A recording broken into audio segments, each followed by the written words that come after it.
ہمارا وہ جو روزمرہ کا لوگوں کے ساتھ تعلق ہے، لب و لہجہ ہے، میں نے دیکھا ہے بہت سارے لوگ ایسے ہیں جن کے ساتھ لوگ آنا جانا ملنا بیٹھنا آہستہ آہستہ چھوڑ دیتے ہیں.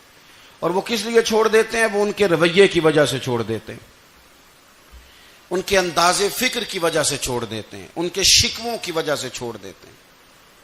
مزاج ہوتا ہے نا ہمارا کہ ہمیں شوق ہوتا ہے تعلق زیادہ لوگوں کے ساتھ ہو، اور پھر یہ بھی شرط ہوتی ہے کہ میں جس کے پاس جاؤں وہ مجھے یہی کہے کہ تو میرے ساتھ ہی پیار کر. ایک صاحب مجھ سے کہنے لگے کہ یہ میں محفل کراتا ہوں، آپ بھی تشریف لائیں، اور میں 20 علماء کو بلا چکا ہوں اور بڑے بڑے نامور نام انہوں نے میرے سامنے لیے.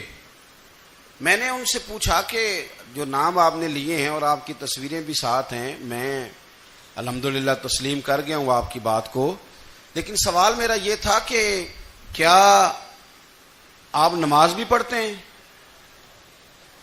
21 علماء کو آپ نے بلایا یا 20 کو بلایا اور بڑے بڑوں کو بلایا، اور مجھے بھی آپ دعوت پیش کر رہے ہیں، تو نمازی بھی آپ ہیں؟ نمازی بھی ہیں؟ کہنے لگے آپ دعا کریں میں نماز پڑھنا شروع کر دوں.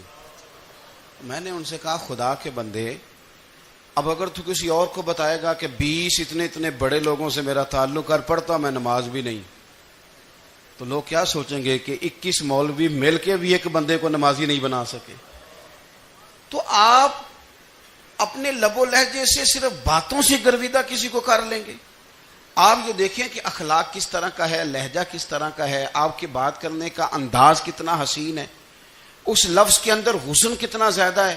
نبی پاک صلی اللہ علیہ وسلم بھی تبلیغ فرماتے، ہم بھی تبلیغ کرتے ہیں. میں اور آپ جب تبلیغ کرتے ہیں تو اس تبلیغ کے اندر شکوہ ہوتا ہے اور تنقید ہوتی ہے، اور بعض جگہ میں نے یہ بھی دیکھا ہے کہ طنز ہوتا ہے، طنز. ہم دوسرے کو دین کی دعوت رہے ہیں، لیکن ہمارے لب و لہجے سے طنز اور ترش روئی چھلکتی ہے. تو دولت کے پیچھے لگ گیا ہے، تو بالکل جاہل ہے، تو بالکل تیرے خاندان میں سے بھی کوئی نہیں ادھر آتا. آپ طنز کر رہے ہیں، آپ دعوت دین نہیں دے رہے. دعوت دین تو گلدستے میں رکھ کے پیش کی جاتی ہے، اس کی تو ایک خوبصورتی ہے، اس کا تو ایک حسن ہے، اس کی تو اپنی ایک جاذبیت ہے، اس کی اپنی ایک نورانیت ہے. صحابہ کرام علیہم رضوان فرماتے ہیں کہ حضرت سعد بن معاذ رضی اللہ تعالیٰ عنہ کا جنازہ تھا. اللہ کے پیارے محبوب صلی اللہ تعالیٰ علیہ وسلم نے جنازے کی امامت فرمائی، اور جنازے کی امامت کے بعد ابھی نہ قبر کے تیار ہونے میں کچھ ٹائم باقی تھا، تو حضور زمین پہ تشریف فرما ہوئے. لوگ قبر کی تیاری میں ہیں. بعض اوقات ہوتا ہے نا ابھی قبر نہیں تیار ہوئی، تو کہتے ہیں کہ لکڑی کے ساتھ حضور نے زمین کریدنی شروع کر دی، اور دیر تک حضور نے چہرہ نور کو زمین کی طرف جھکائے رکھا، گویا زمین شرف دیدار حاصل کرتی رہی. دیر تک چہرہ نور جھکا رہا زمین کی جانب، حضور نے رخ نور کو پھیر لیا. صحابہ کہتے ہیں کہ ہم نہ بڑے، جب حضور ہمارے قریب ہوتے تھے تو ہمارا خیال ہوتا تھا کہ رحمت کی برکھا ہے، اپنے اپنے حصے کا کرم اڈیل لے اپنے اوپر.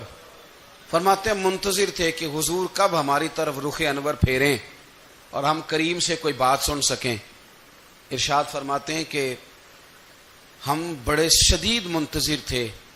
دیر کے بعد نبی پاک علیہ الصلوۃ والسلام نے چہرہ انور اٹھایا، دیر کے بعد چہرہ انور اٹھایا. یہ دیکھیں تبلیغ ہو رہی ہے، اور جب حضور نے چہرہ انور اٹھایا تو آنکھوں میں آنسو تھے، رو رہے تھے. اور 3 دفعہ حضور نے فرمایا، چونکہ قبر تیار ہو رہی تھی، 3 دفعہ نبی کریم نے فرمایا لوگو قبر آخرت کی منزلوں میں سے پہلی منزل ہے، اس کی تیاری کر لو، اس کی تیاری کر لو، اس کی تیاری کر لو. 3 دفعہ حضور نے یہ جملے دہرائے. کیوں؟ ایک میں تبلیغ کرتا ہوں پر اس میں نہ درد ہے، نہ رونا ہے، نہ وہ لب و لہجہ ہے. ایک حضور دعوت دے رہے ہیں قبر کی تیاری کی، لیکن اس میں آنسو ہیں، اس میں خاص رغبت ہے غلاموں کے لیے. تو اپنی زندگی کے اندر جو ہمارا انداز تکلم ہے، ہمارا انداز گفتگو ہے، میں کہا کرتا ہوں کہ ہم نا دین کے لیے جب کلام کر رہے ہوتے ہیں تو شدت ہوتی ہے ہمارے جملوں کے اندر. بعض مقامات شدت کے ہوتے ہیں، آپ جہاد کی بات کر رہے ہیں، ناموس رسالت کی بات کر رہے ہیں، تو کسی جگہ آپ کے لب و لہجے کے اندر شدت کا ہو جانا برا نہیں ہے بلکہ وہ اچھا ہے. لیکن میرے عزیز ہر وقت ہی کچھ لوگ تلخ ہیں. انہیں کسی وقت بھی آپ ان سے ملاقات کر لیں وہ لوگ آپ کو پریشان ہی نظر آئیں گے.